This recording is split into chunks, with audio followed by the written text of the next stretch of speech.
Hey everyone, this is Fulton from Laser Loot Air Student Radio.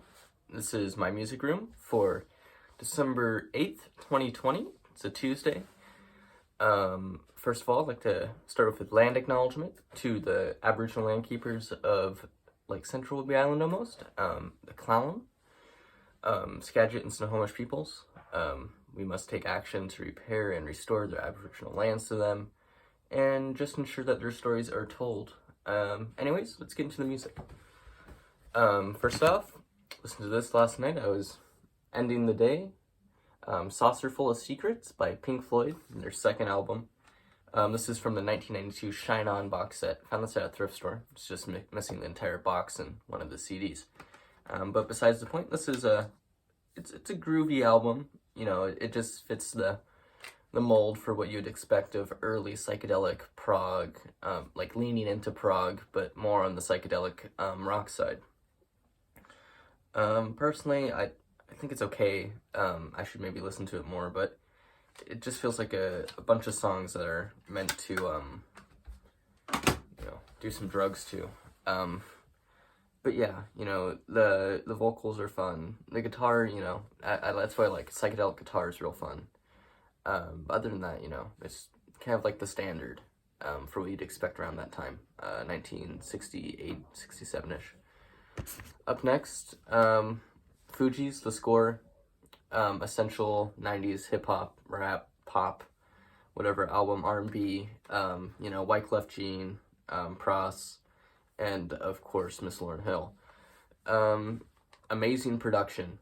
That's my main go-to on this album, is the production is amazing. The sampling and how they take these classics and just revamp them into amazing songs. Overall, super solid album. About to sneeze here. Ready? Yes, allergies. So yeah, The Fugees, The Score, essential 90s album. Can't really say much else about it. You know it, Killing Me Softly, that stuff. The interludes are really funny. One of them's kind of horribly racist, but it's whatever. Up next, my favorite Pearl Jam album, Binaural, 2000. This is their most experimental album, in my opinion. I have this on vinyl as well, but I bought the CD for better fidelity. First of all, the art's awesome. You got some nebulas. As a current astronomy student, it's just fun to look at. But they experiment with binaural sound, which if you don't know, it's like a microphone, but it's like a head, so it has like receiving ends where your ears are, and it just captures really strange sound. It'd be interesting to listen to it on something that can actually like reproduce that, I guess. I'm not sure if they actually did that, if it's like quadraphonic or surround sound type thing. I need to do more research. But this album came at like a time of writer's block for Eddie Vedder, so you see a lot of different contributions in the emergence of Stone Gossard as writing all the songs, and some lyrics from Jeff Ament, such as like a really popular song off here, Nothing As It Seems. This album just kind of strikes the chord of emotional but technical and very atmospheric. They really dig the space rock vibe here. There's times in like Nothing As It Seems and Of the Girl that you really get to hear a sound prevalent in the band Failure. I don't know if anyone's listened to them, but they're kind of the pioneers of space rock in the 90s at least, and they just dig some really groovy tones, and it's insane what Ken Andrews and crew get out of their guitars and their effects. Highly recommend their rig rundown of Premier Guitar. And Binaural is exactly that. And for them to replicate those songs live on a daily basis on tour is pretty amazing. I was able to catch Thin Air when I saw Pearl Jam back in 2018 at Safeco Field, and it was amazing. The live bootleg really compares well to the CD, and it has their own little tinge to it, their live tinge, so they're really adding to it. Overall, very solid album, and a great place for anyone who's not really into like the hard, rocky, grunge Pearl Jam, I'd say. They're just leaving their alternative era and entering a new one that's way different and way more atmospheric. And it has Chad Blake, Chad Blake, I don't know how to pronounce their name, as the producer. Great producer. Up next, Allman Brothers Beginnings. I've probably shown this before, but it's a compilation of their first 2 albums. I'm starting to wrap my head around the Allman Brothers. It's not just blues.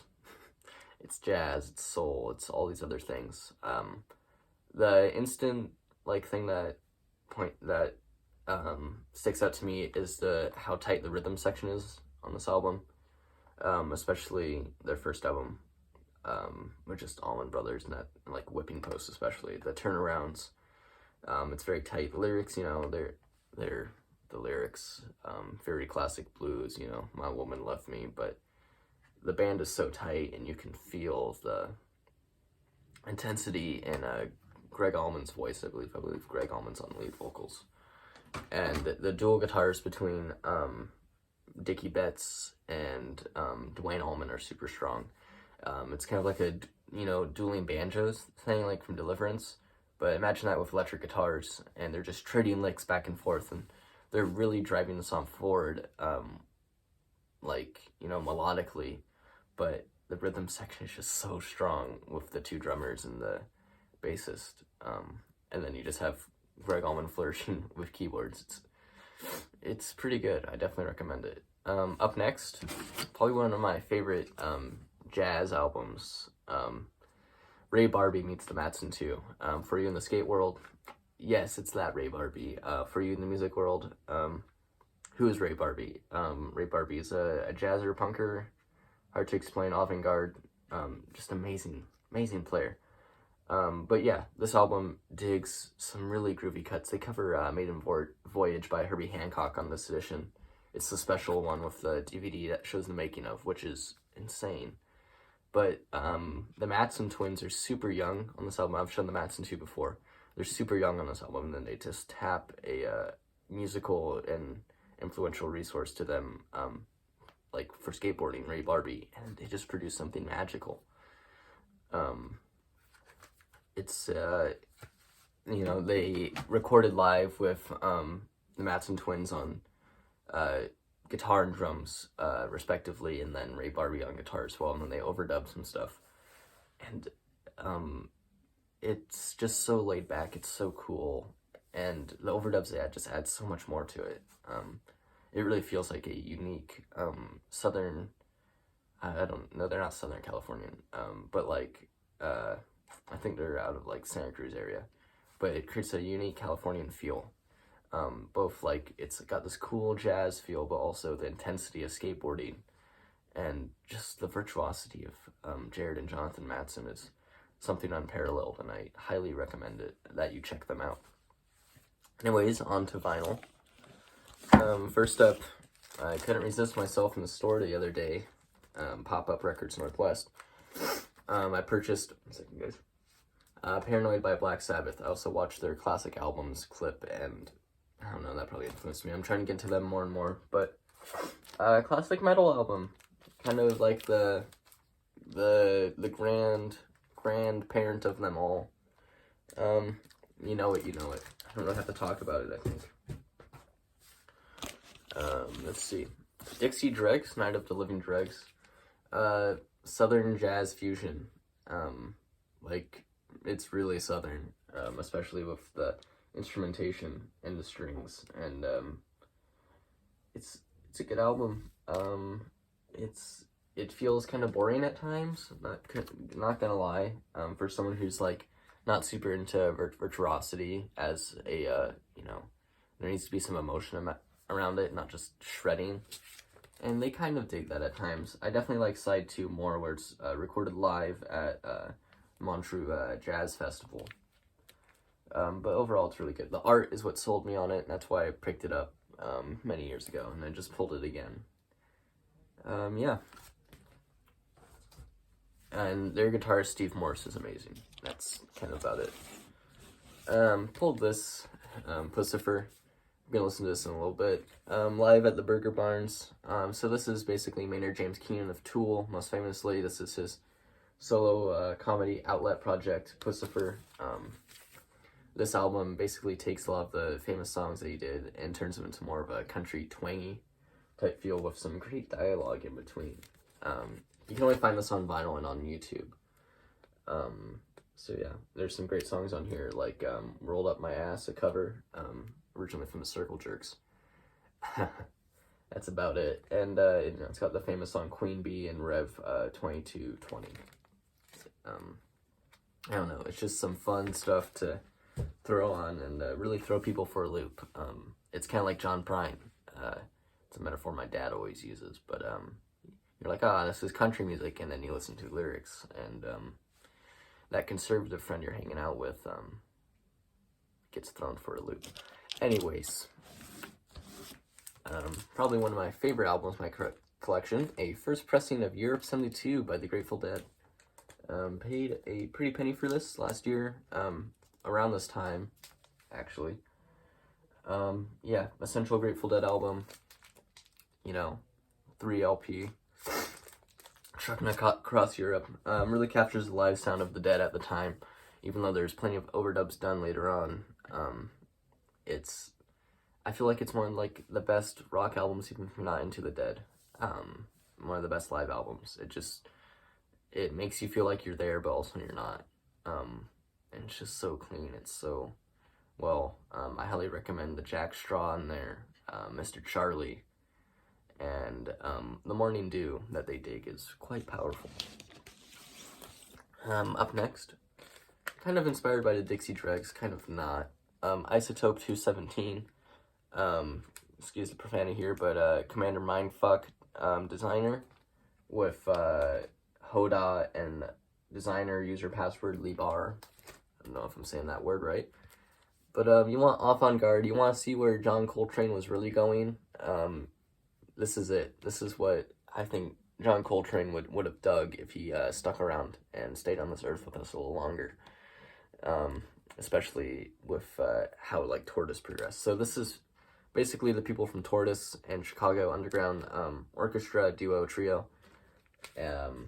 John Herndon, amazing drummer, but it's just super avant-garde, and it's not noisy. It's calculated. It's fun. It's okay. Let's see what happens when I do that, and it's just out there jazz.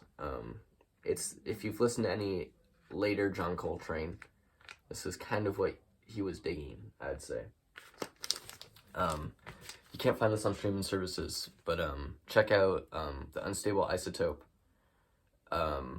and Who Stole the iWalkman. Those are great portraits of who Isotope 217 are.